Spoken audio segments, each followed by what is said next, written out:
రండి జయప్రసాద్ గారు. ఏం జరుగుతోందిరా? ఏం జరుగుతోంది ఇక్కడ? పందుల వ్యాపారం. వచ్చేటప్పుడు బోర్డు కనపడలేదా? బోర్డు వెళ్ళవయ్యా, వెళ్ళి ఏంటో చూడు.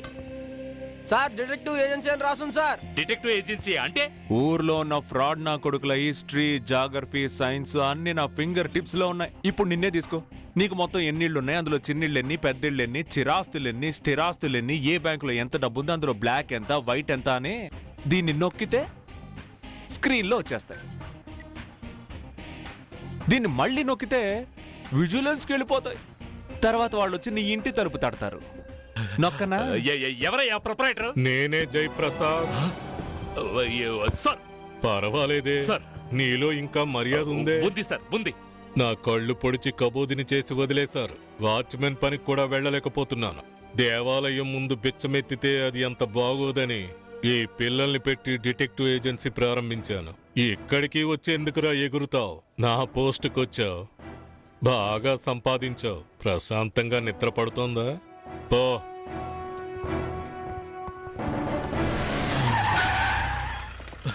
ఏంటి సార్ సడన్ గా బండి ఇక్కడ ఆపేశారు? నీకు ఇప్పుడు చెప్తారా? సిగరెట్ ఉందా? బీడీ ఉంది సార్. సార్ బీడీ ఇవ్వయ్యా. ఆహా గురువు గారు, అయ్యో ఈ సమయంలో కెమెరా తీసుకురాకుండా పోయానే. 2 వారాలుగా మీ గురించి రాయకపోవడం వల్ల చెయ్యంతా దురద పెట్టేస్తుంది. ఇప్పుడు చెప్పండి, ఫోటోని కవర్ పేజీ మీద వేసి మ్యాటర్ సెంటర్ పేజీలో వేసి ఏకి ఏకి ఏకి పారేస్తాను. ఎవరిని వధించొచ్చారో చెప్పండి చెప్పండి చెప్పండి చెప్పండి. రాబోయ్. ఏంటి? ఆయనకున్న కోపానికి నిన్ను వదలు చేస్తారు. ముందు ఇక్కడి నుంచి వెళ్ళిపో. వెళ్ళు. ఓహో, టెన్షన్ గా ఉంటే మీరు కలుస్తారా? వామ్మో. ఏంటి జయప్రసాద్, పని అయిపోయిందా? వాడిని లేపేశావా? లేదు రాణా, వాణ్ణి ఏం చేయలేకపోయాను. నేను మాత్రమే కాదు, వాణ్ణి ఎవరు ఏం చేయలేరు. చాలా నన్ను వదిలేయి.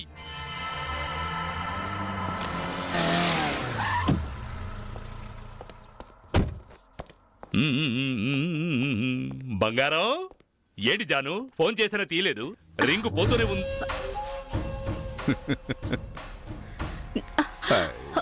ఫోన్లో చెప్పేశావుగా, నా వల్ల కాదు నన్ను వదిలేయని. నాకు సంబంధించి నా వల్ల కాదు అనేవాడు మగాడు కాదు. మగాడు కానివాడికి ఇక్కడే పని. ఇక నేనే వాడి సంగతి చూసుకుంటాను, దీని సంగతి కూడా చూసుకుంటాను. ఎంత పరిచేసావే! నీకోసం నా పెళ్ళాం పిల్లల్ని వదిలేసి నువ్వే సర్వస్వం అని వచ్చేశారు. నా జీతం డబ్బు నుంచి లంచం డబ్బు వరకు అంతా నీకే కట్టుబెట్టారు కదా. నువ్వు ఇలా చేస్తావని నేను అస్సలు అనుకోలేదు. నన్నేం చేయమంటావు? వచ్చాడు, పిలిచాడు, కాదనలేకపోయాను. ఎన్నాడు సవ్యంగానే ఉన్నావుగా. ఇన్ని రోజులు ఇతను రాలేదుగా. శభాష్ చారు.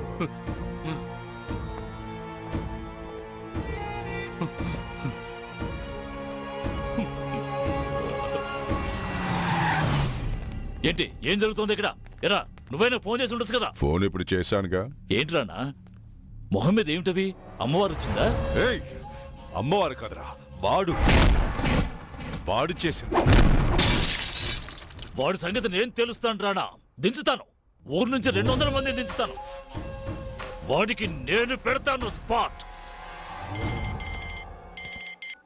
ఏమిటో చెప్పు. ఏమండి, ఇప్పుడు నాకు 3వ నెల. దానికి నన్నేం చేయమంటావు? ఇప్పుడు రావడానికి కుదరదు. ఏమండి ప్లీజ్ అండి, నేనైనా అక్కడికి వస్తాను. నువ్వు ఇక్కడికి రాకూడదే. చెప్పేది విను, నేను తర్వాత ఫోన్ చేస్తాను. నిన్నెవరైనా పోస్ట్ కార్డ్ లాగా క్రెడిట్ కార్డులు ఇవ్వమంది, ఆ తర్వాత డబ్బులు రాలేదు అది ఇదే అంటారు. ఎవరు డబ్బులు ఇవ్వలేదంటే మనల్ని వసూలు చేసి ఇవ్వమంటున్నారు మావా. నేను రవిని మాట్లాడుతున్నానమ్మా. అన్నయ్య, ఎలా ఉన్నారన్నయ్య? చెప్పమ్మా. ఎందుకని ఆయన ఇలా చేస్తున్నారన్నయ్య? ఆయన రావడం లేదు, నన్ను రానివ్వడం లేదు. ఆయన చూడాలని ఉందన్నయ్య. నువ్వు బయలుదేరి రామ్మా. థ్యాంక్స్ అన్నయ్య. పెళ్ళి 6 నెలలు కూడా కలదు, అలాగే పెళ్ళాన్ని అక్కడ వదిలేసి ఇక్కడేం చేస్తున్నావురా? నీలాంటి వాడికి ఎందుకురా పెళ్ళి? మావా, నిన్ను ఇక్కడ వదిలేసి నన్ను ఎలా ఊరికెళ్ళమంటావు? నువ్వేమీ వెళ్ళొద్దు, తన్నే ఇక్కడికి రమ్మన్నా. మావా. అమ్మా, రవి ఎక్కడ ఉన్నారు? అదిగో పైన ఉన్నాడండి. పైన అంటే ఎక్కడ? వాటర్ ట్యాంక్ లో? అదిగో అటు. ఓ, అక్కడ.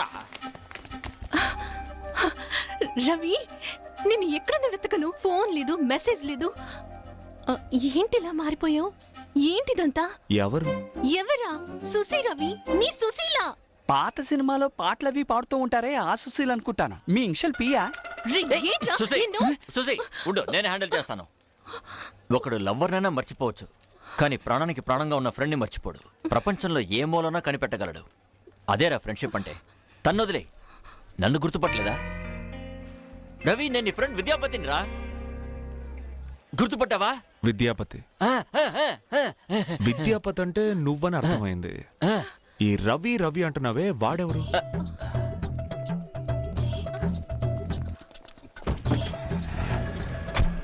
రవి, రవి, నా విజయం వెనక తనే ఉంది. తను లేకపోతే నా జీవితమే లేదని పెద్ద డైలాగులు కొట్టావు. ఈ రోజు స్వయంగా తనే వస్తే తను తెలియనట్టు మాట్లాడావు. నీకేమైంది మామా? నేనిప్పుడు వెళ్లే రూటే వేర్రా. ఈ టైంలో తను నా వెనకాల వస్తే కరెక్ట్గా ఉండదు. వస్తోందే, మనల్ని ఫాలో అవుతుందని చెప్పాను. రవి, రవి,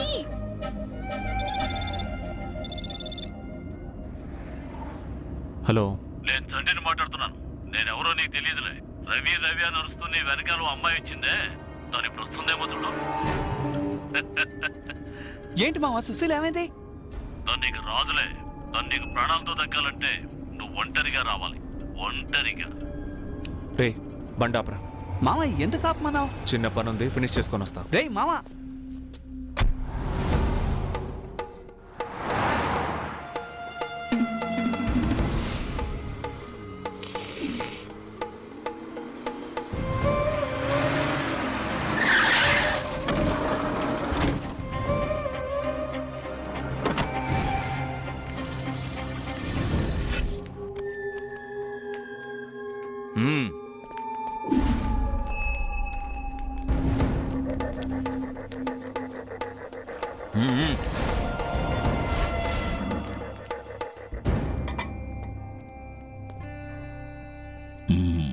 నువ్వేనా అది?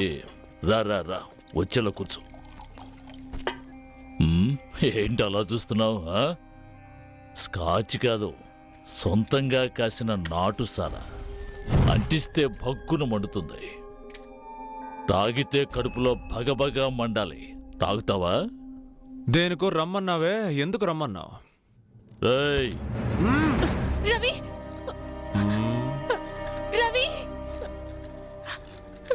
ఇప్పుడు అర్థమైందా? అన్నీ వదిలేసి వెళ్ళిపోతాను అని చెప్పు. దేనికో రమ్మన్నావే, ఎందుకు రమ్మన్నావు? ఎగతాళిగా ఉందిరా వీడికి. వీడు నా మొహం చూసి కూడా మాట్లాడడం లేదు. వేళకోళంగా ఉంది. నా గురించి నీకు తెలియదురా. చంటి మనుషులు వస్తే మృత్యు వచ్చిందని అందరూ అనుకుంటారు. అలాంటిది చంటే వస్తే ఎలా ఉంటుంది? అన్నీ వదిలిపెట్టి వెళ్ళిపోతాను అని చెప్పు. నన్ను దేనికో రమ్మన్నావే, ఎందుకు రమ్మన్నావు? అయ్యో, ఏంట్రా వీడు వరుస? వెళ్ళిపోతాను అని చెప్పు.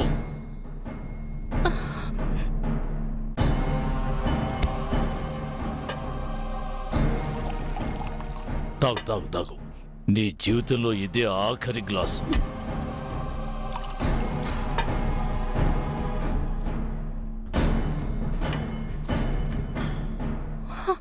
ఆ సిగరెట్ సగం బూడిదయ్యేలోగా నువ్వు పూర్తిగా బూడిదైపోతావు.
నాకు తెలుసు నువ్వు వస్తావని. ఇంకెప్పటికీ నీతోనే. ఇప్పుడు నన్ను ఏం చేయమంటావు? అన్నిటినీ వదిలేసి ఎక్కడికైనా వెళ్ళిపోదాం. ఏదైనా గ్రామానికి. అందమైన ఇల్లు, మనసుని దోచే పూల తోటల్లో, నిండు వెన్నెల్లో అందాలను ఆస్వాదిస్తూ నా ఒడిలో నువ్వు, నీ ఒడిలో నేను ఉంటే అప్పుడు వస్తుంది మజా.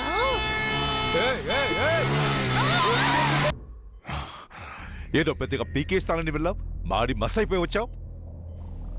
వాడు సామాన్యుడు కాదు, మనమెవరూ వాడిని ఏమీ చేయలేమురా. ఏయ్, నిన్ను నమ్మడం నా బుద్ధి తక్కువ. సర్లేవాడు ఏమైంది? అదేమిటంటే నా వల్ల కల చూస్తూ ఊరుకోలేకపోయాను. అందుకే వీడిని రమ్మన్నాను. ఇక రమ్మడానికి ఎవడు లేడు, అంతా అయిపోయింది. వాడికున్న ఒక్క వీక్ పాయింట్ దొరికితే చాలు, వాడిని అంతం చేస్తాను. Railway station గడిపావా? స్టేషన్ లో ఉన్నాను రా. శాంతి వచ్చేసిందా? ఎప్పట్లాగే 15 గంటలు లేట్ రా. సరే దగ్గరుండి తీసుకురా.